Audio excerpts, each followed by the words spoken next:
Everyone, कैसे हो आप सब। स्वागत है आपका अपने चैनल टीचिंग विद बानी में।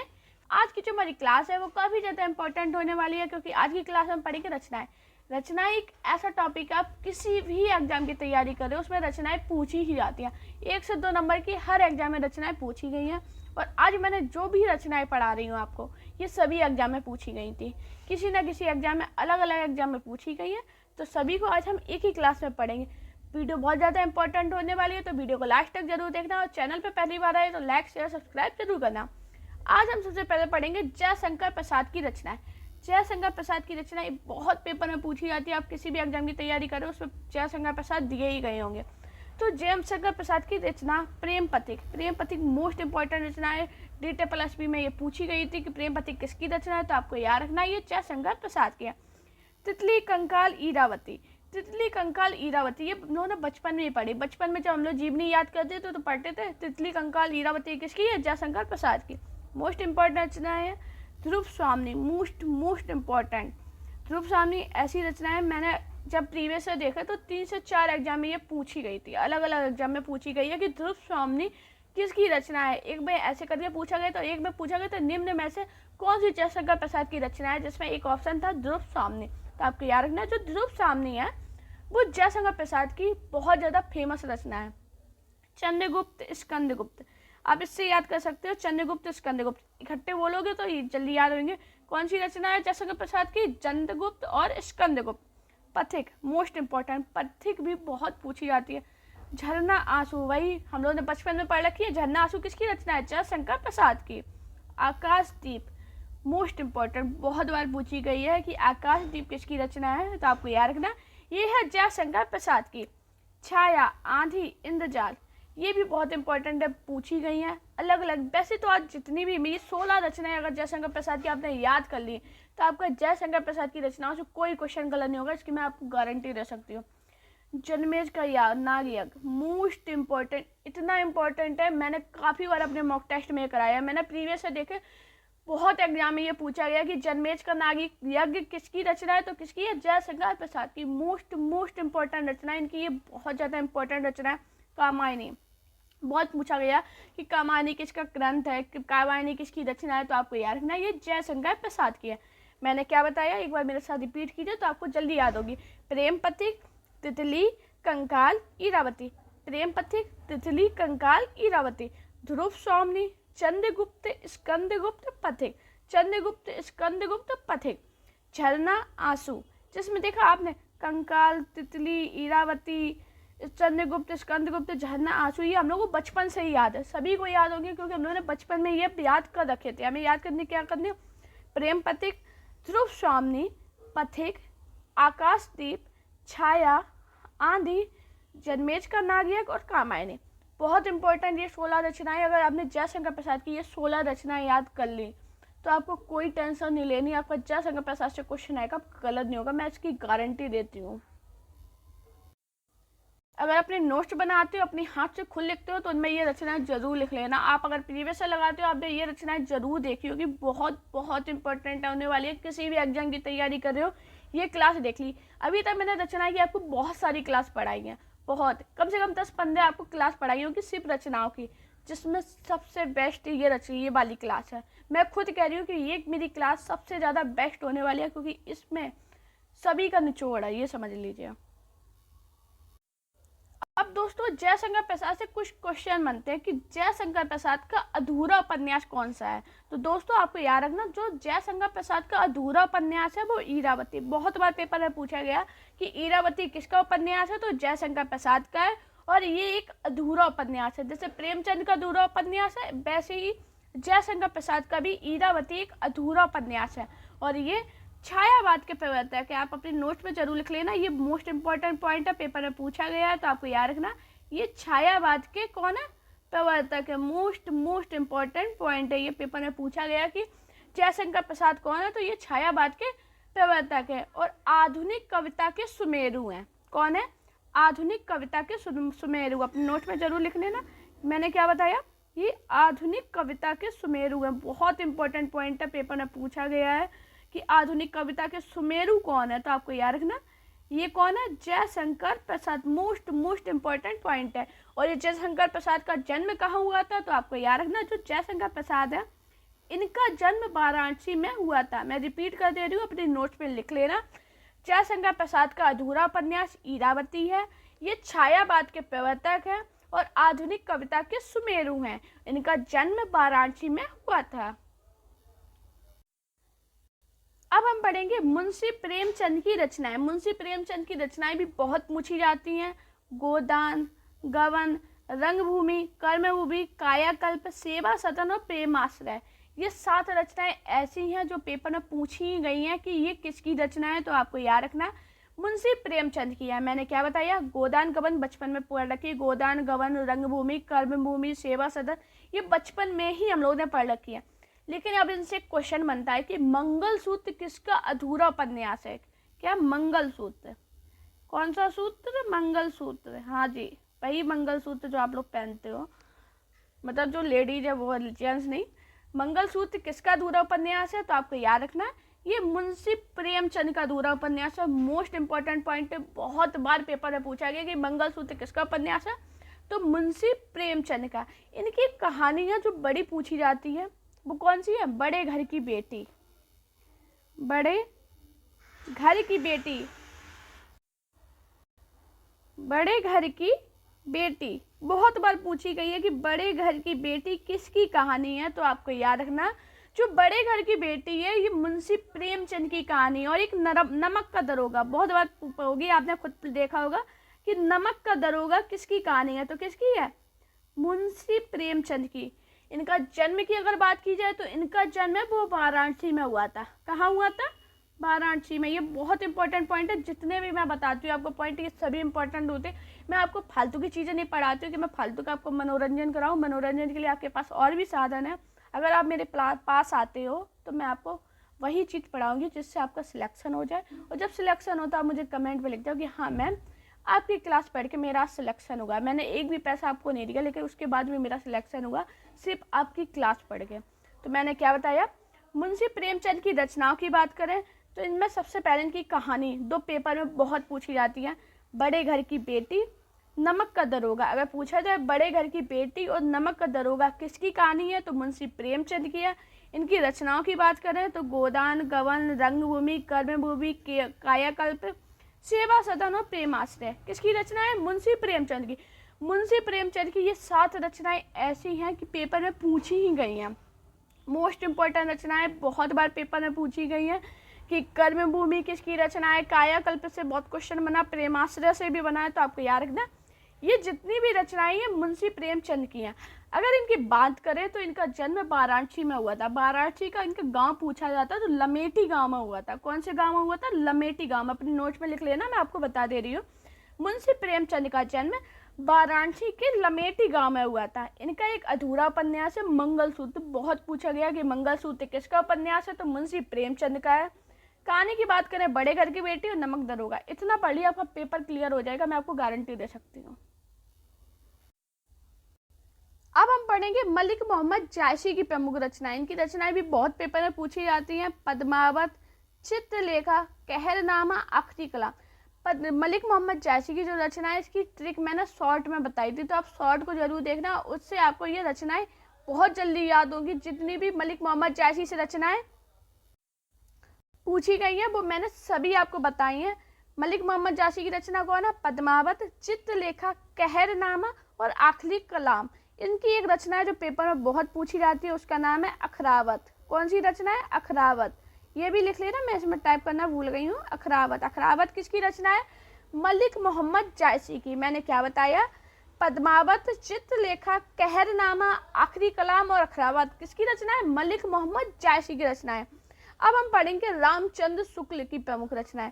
रामचंद्र शुक्ल को हम क्या कहते हैं? मुनि मार्ग का हिमायती। पेपर में पूछा गया कि रामचंद्र मुनि मार्ग का हिमायती किसे कहते हैं?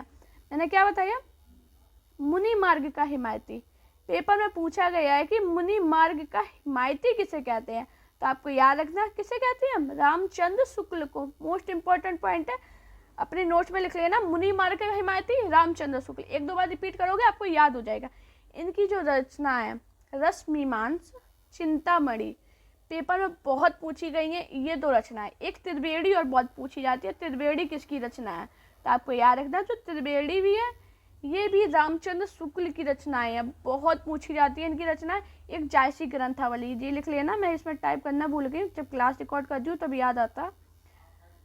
ग्रंथावली, तो आपको याद रखना ये 4 रचनाएं बहुत पूछी गई हैं। रामचंद्र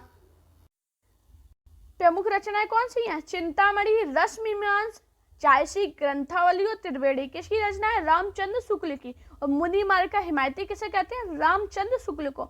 मोस्ट इंपॉर्टेंट पॉइंट अपने नोट्स में लिखना। मैंने क्या बताया? मलिक मोहम्मद के लिए कौन सी रचना बताई? अखरावत, पद्मावत, चित्रलेखा, कहरनामा, आखिरी कलाम। रामचंद्र शुक्ल की कौन सी रचनाएं बताई? मुनि मार्ग का हिमायती। क्या बताया? मुनि मार्ग का हिमायती किसे कहते हैं? रामचंद्र शुक्ल को। चिंतामणि, जायसी ग्रंथावली, रसमीमांस, त्रिवेणी। अगर मेरे साथ आप जब मैं पढ़ाती हूँ अगर अपने मुंह से बोलोगे तो आपको ये याद भी नहीं करनी पड़ेगी, आपको खुद ही याद हो जाएगी। मैं इतने बार रिपीट करती हूँ कि आपको खुद ही याद हो जाए। दोस्तों मैं शॉर्ट डालती हूँ, शॉर्ट वीडियो जरूर देखा कीजिए, उसमें मैं ट्रिक बताती हूँ। मैं क्लास में जो आपको क्लास पढ़ाती हूँ उसके बाद उसकी जो ट्रिक होती है वो मैं शॉर्ट में डाल देती हूँ, तो उसको जरूर देखिए, बहुत इंपॉर्टेंट शॉर्ट होती है। अगर ट्रिक के साथ याद करोगे तो ज़्यादा बेस्ट रहेगा आपके लिए। अब हम पढ़ेंगे गोस्वामी तुलसीदास की प्रमुख रचनाएं। गोस्वामी तुलसीदास की रचनाएं बहुत पूछी जाती हैं, इनकी ऐसी रचनाएं जो पेपर में पूछी ही जाती हैं। रामचरितमानस मोस्ट इम्पॉर्टेंट, दोहावली, गीतावली, पार्वती मंगल, विनय पत्रिका, कवितावली, बैराग्य संदीप्ति और जानकी मंगल, ये किन्हीं रचनाएं हैं? गोस्वामी तुलसीदास की। ये 7 रचनाएं ऐसी हैं पेपर में पूछी ही जाती है। एक हनुमान बाहु को बहुत पूछी जाती है। हनुमान कौन सी? हनुमान बाहक। हनुमान बाहक किसकी रचना है? तो आपको याद रखना ये है गोस्वामी तुलसीदास की प्रमुख रचना, बहुत पूछी जाती है। मैंने क्या बताया? रामचरितमानस, दोहावली, गीतावली, पार्वती मंगल, विनय पत्रिका, कवितावली, बैराग्य संदीपनी, जानकी मंगल और हनुमान बाहु किसकी रचना है? गोस्वामी तुलसीदास की। अब गोस्वामी तुलसीदास से कुछ क्वेश्चन बनते हैं। कवि शिरोमणि किसे कहा जाता है? किसे क्या? कवि शिरोमणि किसे कहा जाता है? तो आपको याद रखना जो कवि शिरोमणि बोला जाता है वो बोला जाता है गोस्वामी तुलसीदास को। अपने नोट्स में लिख लेना, कवि शिरोमणि किसे कहा जाता है? गोस्वामी तुलसीदास को। हिंदी का जातीय कवि, ये भी पेपर में पूछा गया है कि हिंदी का जातीय कवि किसे कहते हैं? तो गोस्वामी तुलसीदास को कहते हैं। मानस का हंस, मानस का हंस किसे कहते हैं? तुलसीदास को कहते हैं। लोकनायक किसे कहते हैं? तुलसीदास को। मैं फिर से रिपीट कर रही हूँ, अपने नोट्स में लिखिए। गोस्वामी तुलसीदास को हम कवि शिरोमणि के नाम से जानते हैं, हिंदी का जातीय कवि भी कहते हैं, मानस का हंस और लोकनायक किसे कहते हैं? तुलसीदास को। इनकी रचनाएं कौन सी हैं? रामचरितमानस, दोहावली, गीतावली, पार्वती मंगल, विनय पत्रिका, कवितावली, बैराग्य संदीपनी, जानकी मंगल और हनुमान बाहु किसकी रचना है? तुलसीदास के। विष्णु शर्मा की प्रमुख रचना में इनकी एक ही इंपॉर्टेंट है, पंचतंत्र। बहुत बार पूछी गई है कि पंचतंत्र किसकी रचना है, तो आपको याद रखना ये है विष्णु शर्मा की। मोस्ट इंपॉर्टेंट एक ही रचना थी, एक ही रचना बार बार पेपर में रिपीट हो रही थी। मैं आपको ज़्यादा सी रचनाएं नहीं दूंगी क्योंकि रचनाएं इन लोगों ने बहुत कर रखी हैं। मैं आपको वही पढ़ाऊंगी जो पेपर में पूछा जाता है, वरना रचना की मैंने बहुत क्लास पढ़ रखी है, आप वही पढ़ लेना, आपका भला हो जाएगा। अब हम पढ़ेंगे अयोध्या सिंह उपाध्याय हरियोध की प्रमुख रचनाएं। दोस्तों इनका आपको पूरा नाम याद रखना, अयोध्या सिंह उपाध्याय हरियोध। हरियोध करके भी क्वेश्चन बनता है कि निम्न में से हरियोध की रचना है, तो अगर आपको पूरा नाम याद नहीं है तो आपका क्वेश्चन गलत हो जाएगा। अयोध्या सिंह उपाध्याय हरियोध। अब इनकी जो रचनाएं पेपर में बहुत पूछी जाती हैं, अधखिला फूल, प्रिय प्रवास, रस कलश, पैदम पशून, पैदई वनवास। ये जो PDF है मैं आपको चैनल अपने टेलीग्राम चैनल पर डाल दूंगी, तो आप नोट्स अगर बना रहे हो तो ठीक है, अगर नहीं बनाते हो तो इसे प्रिंट निकलवा लेना और रिवीजन मारना, आप फालतू में मत लिखना। इनकी कौन सी रचनाएं? अधखिला फूल, प्रिय प्रवास, रस कलश, पैदम पशून और पैदई वनवास किसकी रचना है? अयोध्या सिंह उपाध्याय हरियोध की। इनकी ये रचनाएं बहुत पूछी जाती हैं। अच्छा दोस्तों इससे याद आपको रखना, अयोध्या सिंह उपाध्याय को कवि सम्राट भी कहते हैं। पेपर में पूछा गया है कि कवि सम्राट हम किसे कहते हैं? कवि सम्राट हम किसे कहते हैं? तो आपको याद रखना किसे कहते हैं? अयोध्या सिंह उपाध्याय हरियोध को। इनकी रचनाएं कौन सी हैं? अधखिला फूल, रस कलश, प्रिय प्रवास, पैदम प्रसून और वैदेही वनवास मोस्ट इंपॉर्टेंट रचनाएं पेपर में बहुत बार पूछी गई हैं कि अयोध्या सिंह उपाध्याय की कौन कौन सी रचना है। तो आदि खिला फूल, प्रिय प्रवास, रस कलश, पैदम प्रसून और वैदेही वनवास। अब रामधारी सिंह दिनकर पे आएंगे, इनके भाई बहुत रचनाएं पूछी जाती है रामधारी सिंह दिनकर को। तो दोस्तों इनकी कौन सी, उर्वशी, हुंकार, रेणुका और कुरुक्षेत्र, ये 4 रचनाएं बहुत इंपॉर्टेंट है। वैसे तो इनकी बहुत है, परशुराम की प्रतिज्ञा, रेणुका, अर्धनारीश्वर, अर्धनारीश्वर काफी इनकी पूछी जाती है। अर्धनारीश्वर ये किसकी रचना है, तो आपको याद रखना ये है रामधारी सिंह दिनकर की मोस्ट इंपॉर्टेंट रचना है। अच्छा दोस्तों, इन्हें उर्वशी को, मतलब रामधारी सिंह दिनकर को उर्वशी के लिए ज्ञानपीठ पुरस्कार मिला था 1972 में। अपने नोट्स में लिख लेना, रामधारी सिंह दिनकर को उर्वशी के लिए 1972 में ज्ञानपीठ पुरस्कार मिला था। इनकी रचना इंपॉर्टेंट कौन कौन सी है, उर्वशी, हुंकार, रेणुका, कुरुक्षेत्र। इन्हें प्रसिद्ध आलोचक कहते हैं। पेपर में पूछा गया था कि प्रसिद्ध आलोचक किसे कहते हैं, तो किसे कहते हैं, रामधारी सिंह दिनकर को। लिख लेना प्रसिद्ध, इधर जगह नहीं है, आप फिर अपने अच्छे से लिख लिया कीजिए। जो मैं बताती हूँ, राइटिंग की थोड़ी प्रॉब्लम होती है, इसमें लिखने में थोड़ी दिक्कत होती है, इसलिए मैं साफ साफ नहीं लिख पाती हूँ। तो अपने नोट्स में लिख लिया कीजिए जो मैं बताती हूँ। मैंने क्या बताया, देखो अयोध्या सिंह उपाध्याय को कवि सम्राट कहते हैं और रामधारी सिंह दिनकर को प्रसिद्ध आलोचक कहते हैं। इन्हें 1972 में उर्वशी के लिए ज्ञानपीठ पुरस्कार मिला था। इनकी रचनाएं जो प्रमुख है, उर्वशी, रेणुका, हुंकार, कुरुक्षेत्र, अर्धनारीश्वर मोस्ट इंपॉर्टेंट रचनाएं, बहुत ज़्यादा इंपॉर्टेंट। इनकी ये रचना याद कर लिया, आपका ये समझ लिया, फिर आपको फालतू की रचना याद नहीं करनी, यही इनकी पूछी जाती हैं। अब हम पढ़ेंगे देवकी नंदन खत्री की प्रमुख रचना। देवकी नंदन खत्री की एक ही रचना है जो पेपर में पूछी गई है, चंद्रकांता। वृंदावन लाल वर्मा की बात करें तो इनकी भी एक ही रचना पूछी गई है, मेघनैनी। और चंद्रवरदाई मोस्ट इंपॉर्टेंट, चंद्रवरदाई की बहुत बार रचनाएं पूछी गई हैं कि पृथ्वीराज दासो किसकी रचना है, तो आपको याद रखना है ये चंद्रवरदाई की रचना है। मोस्ट इंपॉर्टेंट रचना है, काफ़ी बार मैंने अपने नोट्स में भी बताई है आपको कि किसकी रचना है, चंद्रवरदाई की। मैंने क्या बताया, देवकी नंदन खत्री की कौन सी रचना, चंद्रकांता। वृंदावन लाल वर्मा की मेघनैनी और चंद्रवरदाई की कौन सी रचना है, पृथ्वीराज दासो। अब हम पढ़ेंगे फणीश्वर नाथ रेणु की प्रमुख रचना है। इनकी एक ही रचना है जो पेपर में बहुत पूछी जाती है, मैला आंचल। तो दोस्तों आपको याद रखना, जो मैला आंचल रचना है वो फणीश्वर नाथ रेणु की है। रेणु से याद रखो, रेणु मैलाचल, रेणु मैला आंचल। कबीर की प्रमुख रचना है बीजक। बीजक बहुत इंपॉर्टेंट रचना है। अब आप कहोगे साखी शबद दमैनी भी तो है, तो दोस्तों जो साखी शबद दमैनी है वो बीजक की अंतर्गत ही आती है। क्या, साखी शबद और कौन सी रचना है, रमैनी, ये जो है ये बीजक के ही भाग है। साखी शबद दमैनी किसकी रचना है, कबीरदास की, संत कबीरदास की, बीजक के अंतर्गत आती है। अब कबीरदास से क्वेश्चन बनता है कि सदुक्कड़ी भाषा किसकी है, कौन सी भाषा, सदुक्कड़ी। पेपर में पूछा गया कि सदुक्कड़ी भाषा किसकी है, तो दोस्तों आपको याद रखना जो सदुक्कड़ी भाषा है वो कबीरदास की है। अब कबीरदास से क्वेश्चन बनता है पंचमेल खिचड़ी। पंचमेल खिचड़ी कौन सी खिचड़ी, पंचमेल, काफी लोगों के मुंह में पानी आ होगा खिचड़ी नाम से, पंचमेल खिचड़ी।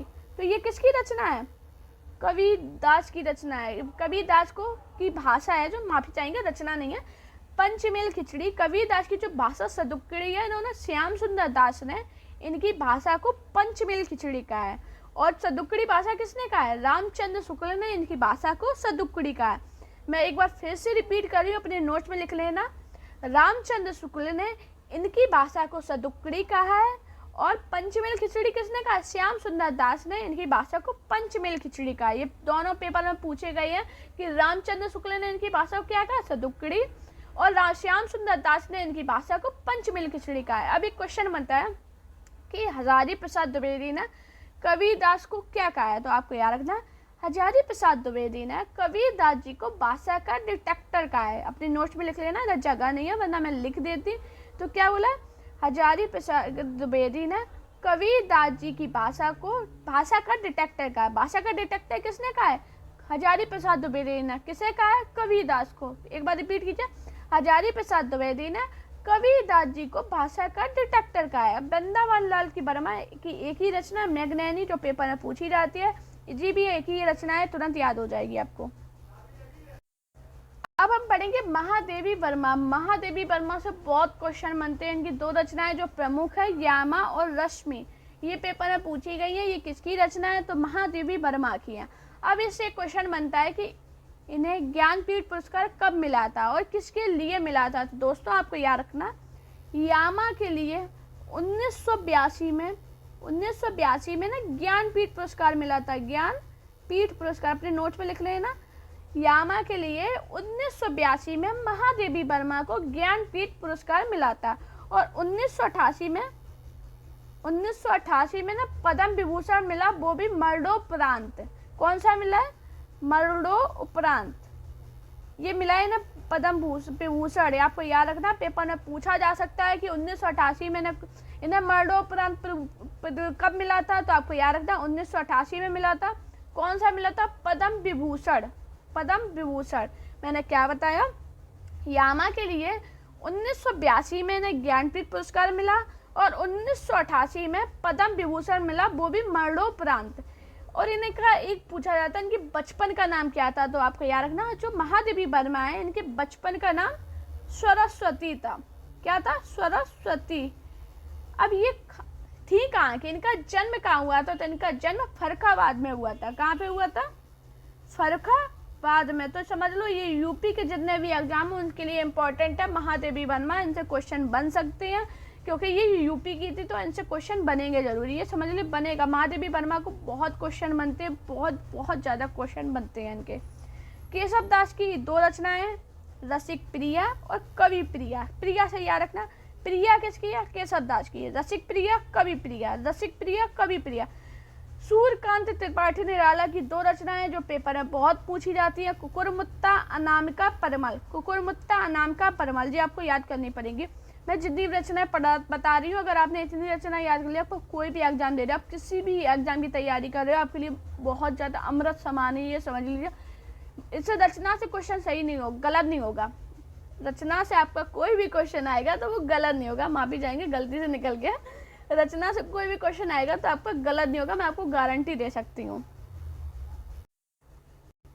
अब हम पढ़ेंगे बालकृष्ण शर्मा नवीन की प्रमुख रचनाएं। इनकी भी रचनाएं बहुत पूछी जाती हैं, जिसमें एक इम्पॉर्टेंट है उर्मिला किसकी रचना है? तो आपको याद रखना है ये बालकृष्ण शर्मा नवीन की है। पेपर में बहुत बार पूछी गई उर्मिला किसकी रचना है? तो आपको याद रखना है ये बालकृष्ण शर्मा नवीन की है। यशपाल जी की दो रचनाएं जो पेपर में पूछी जाती हैं, दादा कामरेड और झूठा सच, ये किसकी रचना है? यशपाल जी की। सुमित्रा कुमारी चौहान मोस्ट इम्पोर्टेंट, जिसकी झांसी की रानी, मुकुल, बिखरे मोती, त्रिधारा। सुमित्रा कुमारी चौहान की जो रचनाओं की ट्रिक है वो भी मैंने अपने शॉर्ट वीडियो में डाल रखी है, तो जरूर देखना। क्लास के बाद वो शॉर्ट जरूर देखना। मुश्किल से 20-30 सेकंड के शॉर्ट है और आपको सारी ट्रिक अपने नोट्स में लिख लेना। एक दो बार रिपीट करोगे, मैं आपको गारंटी दे सकती हूँ आपकी कोई भी क्वेश्चन गलत नहीं होगा। सुमित्रा कुमारी चौहान या जो भी मैंने आपको ट्रिक बताई है वो ट्रिक याद जरूर करना। सुमित्रा कुमारी चौहान की कौन सी रचना है? झांसी की रानी, मुकुल, त्रिधारा और बिखरे मोती। अब हम पढ़ेंगे सूरदास की प्रमुख रचनाएं, जिसमें इनकी इंपॉर्टेंट है सूरसागर, सूरपच्चीसी, सूरसावली, साहित्य लहरी। अच्छा, सूरदास की रचनाओं की एक ट्रिक ये भी याद रख सकते हैं, इनकी रचना में सा जरूर होगा, स्टार्टिंग में सा है। देखो, सूरसागर, सूरपच्चीसी, सूरसावली, साहित्य लहरी। तो आपको याद रखना है ये सभी रचनाएं सूरदास की। यहाँ भी इनसे क्वेश्चन बनता है कि अष्टछाप का जहाज किसे कहते हैं? कौन सा जहाज? अष्टछाप का। जरूर लिखना अपने नोट्स में, अष्टछाप का जहाज किसे कहते हैं? सूरदास को। जो क्वेश्चन बना है, एक बनता है वात्सल रस का सम्राट। कौन सा रस का सम्राट? वात्सल रस का सम्राट। ये कौन है? सूरदास सिंह है। सूरदास को श्रृंगार और वात्सल रस का कवि कहा जाता है। पेपर में पूछा गया कि किसे श्रृंगार और वात्सल रस का कवि कहते हैं? तो आपको याद रखना वो सूरदास को कहते हैं। इन्हें अष्टछाप का जहाज भी कहते हैं या वात्सल रस का सम्राट कहते हैं। ये तीनों पॉइंट पेपर में पूछे गए, जरूर अपने नोट्स में लिखना। नोट्स अपने जरूर बनाया कीजिए। जब मैं आपको पढ़ाती हूँ क्लास ना, एक कॉपी पेन लेके बैठा कीजिए और जो मैं आपको अलग से बताती हूँ वो जरूर लिखा कीजिए। बहुत इंपॉर्टेंट होते हैं, पेपर में पूछे गए होते हैं, वही मैं बताती हूँ आपको। मैं फालतू की चीज़ें आपको खुद नहीं बताती हूँ। आप लोग स्टार्टिंग से जो जो जुड़े होंगे उन्हें खुद पता होगा मैं फालतू की बात करती ही नहीं हूँ क्लास में।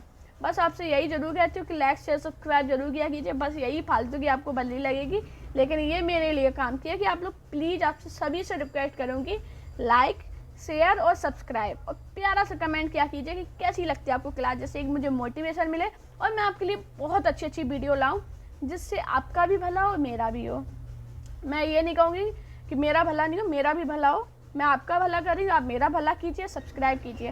अब आएंगे हम हरिवंश राय बच्चन की प्रमुख रचनाएं, जिसमें मधुशाला, क्या भूलूं क्या याद करूं, मधु कलश, ये 3 रचनाएं। वैसे इनकी बहुत रचनाएं हैं, लेकिन ये 3 रचनाएं बहुत इंपॉर्टेंट है। मधुशाला, क्या भूलूं क्या याद करूं और मधु कलश किसकी रचना है? हरिवंश राय बच्चन की। अब हम पढ़ेंगे हरिशंकर परसाई की प्रमुख रचनाएं।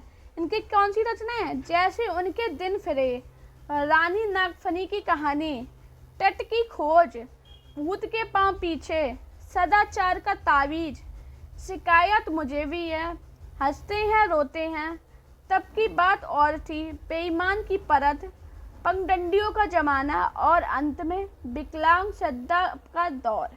ये इनकी 12 रचनाएं पेपर में पूछी गई हैं। अब आप कहोगे मैम आपने 12 रचनाएं बता दी, अब मैं क्या करूं? मैंने वही आपको जबकि रचनाएं बताई हैं जो पेपर में पूछी गई हैं, लेकिन ये 12 रचनाएं इनकी पूछी गई थी कि निम्न में से कौन सी रचना हरिशंकर परसाई की है, हरिशंकर परसाई की कौन सी रचना नहीं है। ऐसे क्वेश्चन बनते हैं, एग्जामिनर घुमा के पूछता है। आज के टाइम आप खुद देखते होगे, प्रीवियस ईयर देखते होगे, आपको खुद समझ में आता होगा कि क्वेश्चन को कितना घुमा रहा है एग्जामिनर। पहले सीधे सीधे देते थे, अब नहीं देते, अब वो घुमाते हैं। अगर आपने सही से नहीं पढ़ा है तो आपका क्वेश्चन गलत होने के चांस ज़्यादा रहते हैं, इसलिए आप सही से पढ़िए। जितनी बता रही हूँ थोड़ी सी रचनाएं 1-2 बार रिवीजन करोगे याद हो जाएगी। मैंने कौन सी बताई? जैसे उनके दिन फिरे, रानी नागफनी की कहानी, तट की खोज, भूत के पांव पीछे, सदाचार का तावीज, शिकायत मुझे भी है, हंसते हैं रोते हैं, तब की बात और थी, बेईमान की परत, पगडंडियों का जमाना और अंत में विकलांग श्रद्धा का दौर। ये 12 रचनाएं इंपॉर्टेंट है, आपको याद करनी पड़ेंगी। 1-2 बार करोगे, कहानी से पढ़ो, याद हो जाएंगे अगर आप कॉन्सेंट्रेट के साथ पढ़ोगे। अब हम पढ़ेंगे आचार्य हजारी प्रसाद द्विवेदी की प्रमुख रचनाएं। अशोक का फूल, आलोक पर्व, विचार प्रवाह, कल्पलता, कबीर, कुटज, सूरदास, साहित्य का मर्म, अनामदास का पोथा, वाणभट्ट की आत्मा, हिंदी साहित्य की भूमिका, विचार और वितर्क, कालिदास की लालित्य योजना। इनकी भी रचनाएं बहुत पूछी जाती हैं। ये 13 रचनाएं बहुत बार पूछी गई अलग अलग एग्जाम में। मैं जो आपको क्लास पढ़ा रही हूँ ये सभी एग्जाम को लेकर पढ़ा रही हूँ। आप किसी भी एग्जाम की तैयारी कर रहे हो, अगर इतनी रचनाएं याद कर लेते हो तो गलत नहीं होगा आप क्वेश्चन। जिसमें अगर इम्पोर्टेंट मैंने जो देखा है कि काफ़ी बार यही रचनाएं पूछी गई हैं। अशोक का फूल, सूरदास मोस्ट इम्पोर्टेंट है, बहुत बार पूछी गई है। सूरदास किसकी रचना है? तो हजारी प्रसाद द्विवेदी की। बाणभट्ट की आत्मकथा, अनामदास का पोथा, हिंदी साहित्य की भूमिका, और कौन सी थी? कालिदास का लालित्य योजना। ये रचनाएं बहुत पूछी गई, मैंने देखा कि ये रचनाएं बहुत पूछी गई। एक कबीर भी पूछी गई है। ये रचनाएं आपने याद कर ली तो आपका क्वेश्चन गलत नहीं होगा। अशोक के फूल, कबीर, सूरदास, अनामदास का पोता, हिंदी साहित्य की भूमिका, कालिदास की लालित्य योजना, बाणभट्ट की आत्मकथा। ये रचनाएं बहुत इंपॉर्टेंट है, 13 याद करनी है, लेकिन ये याद कर लोगे तो ज़्यादा सही रहेगा। ये इंपॉर्टेंट भी है काफ़ी बार। इनका ये पूछा जाता है इनका जन्म कहाँ हुआ था, तो कमेंट में कीजिए, आप लोग बताना हजारी प्रसाद द्विवेदी का जन्म कहाँ हुआ था। ये आपके लिए क्वेश्चन है, सभी लोग कमेंट में बताना इसका राइट आंसर क्या होगा। अब हम पढ़ेंगे मैथिली शरण गुप्त की प्रमुख रचनाएं। भारत पार्थी, साकेत, जयद्रथ बध, पंचवटी, यशोधरा। 5 रचनाएं हैं, ज़्यादा कठिन भी नहीं है। बोलिए, भारत पार्थी, साकेत, जयद्रथ बध, पंचवटी, यशोधरा। ये 5 रचनाएं इंपॉर्टेंट है, पेपर में काफ़ी बार पूछी गई हैं और इजी भी हैं। एक बार 2 बार रिवीजन कीजिए, याद हो जाएंगे। धर्मवीर भारती की कनुप्रिया, ठंडा लोहा, 7 गीत वर्ष, अंधा युग। मोस्ट इंपॉर्टेंट रचनाएं हैं, कनुप्रिया भी पूछी गई, ठंडा युग भी, 7 वर्ष, गीत वर्ष, अंधा युग। इनमें तो ये पूछी ही गई हैं चारों रचनाएं। ये समझिए 3 से 4 एग्जाम में अब मैंने देखा ये रिवीजन हो रहे, बार बार रिपीट हो रहे थे। इंपॉर्टेंट रचनाएं अगर पढ़ लोगे तो याद हो जाएंगी। अब सभी लोग कमेंट में बताइए कि आज की क्लास आपको कैसी लगी है और अगली क्लास आप किस टॉपिक पर चाहते हैं, मुझे कमेंट करना। अपना प्यार और सपोर्ट चैनल पर बनाइए दोस्तों। अब जो मैं शॉर्ट डालती हूँ वो ज़रूर देखा कीजिए, जो पोल देती हूँ वो ज़रूर सॉल्व किया कीजिए। वही क्वेश्चन आपको पढ़ा देती हूँ क्योंकि एग्ज़ाम का माहौल है, अलग अलग स्टेट में वैकेंसी आ रही हैं, उनकी तैयारी कीजिए अच्छे से, अपना कॉन्सेंट्रेट लगाइए पढ़ाई में। और मुझे टेलीग्राम पे फॉलो कीजिए टीसी मित बानी पे, जिस पे आपको मेरी पीडीएफ मिल जाएंगी। और मेरा इंस्टाग्राम अकाउंट बानी शर्मा ऑफिशियल पे मुझे फॉलो कीजिए। काफ़ी लोग कह रहे थे मैम मुझे आपसे बात करनी है, तो आप मुझे इंस्टाग्राम पे मैं डायरेक्ट मैसेज कर सकते हैं, मैं आपके उधर रिप्लाई कर दूँगी। अपना प्यार और सपोर्ट चैनल पर इसी प्रकार बनाए रखिए। Thank you guys for watching this video.